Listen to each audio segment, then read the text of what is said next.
currently three main operating systems to choose from: Microsoft Windows, Mac OS, also known as Apple, and Linux. They all offer different advantages and disadvantages, which I will cover in my speech today. Some of the advantages of using Microsoft Windows operating system is that they are the most used operating system, dominating the operating system market with over 80% of all desktop computers running Microsoft Windows. Because it is the most prevalent operating system on the market today, that means that the most amount of programs and games were made to run on Windows operating systems and are not supported on many other operating systems.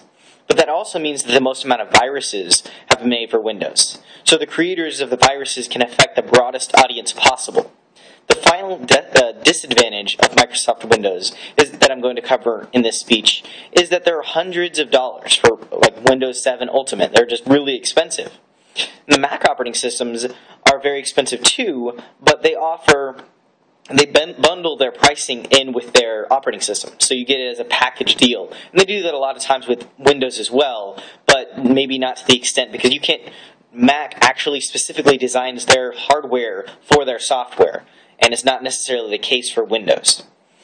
And then the Mac operating system is expensive, as I mentioned. Mac computers only cover about 10% of the market versus the 80% that Windows covered, which means you're going to have less people or less viruses, because less people are going to want to create viruses for that demographic, because it's only 10%. Which one would you make viruses for? 10% or 80%? You'll affect more people making that 80% right there. So you'll have less viruses, and you'll still have a company to back you. You can call them up and have support. So if your system breaks or crashes, there'll still be a company to support you there.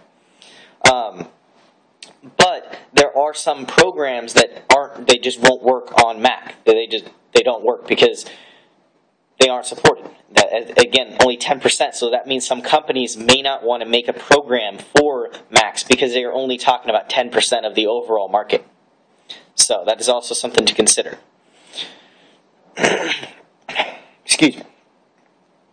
So, because it's only 10%, I mentioned they're less susceptible to viruses, but they're expensive.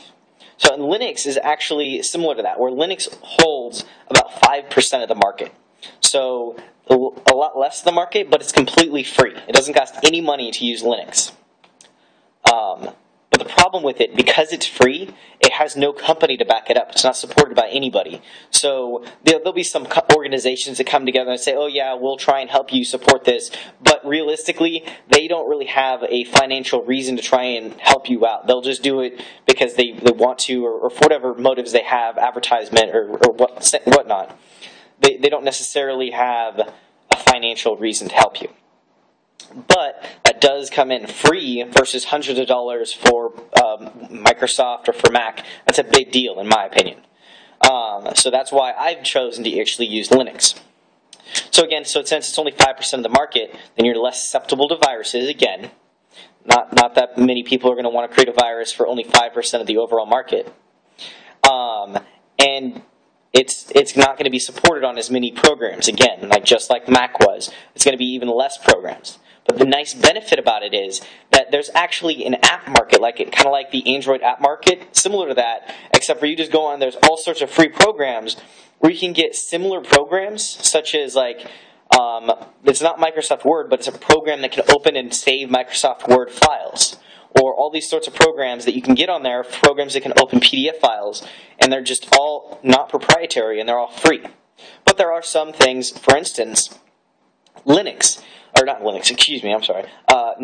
won't work on Linux. Not natively, it won't work, because Netflix uses a proprietary Microsoft digital rights management software, which won't work on Linux. I think it will only work on Microsoft and Mac. And they have no reason to create one that would, or Microsoft has no reason to create one that would work for Linux, because that would just mean they'd be losing out on potential customers.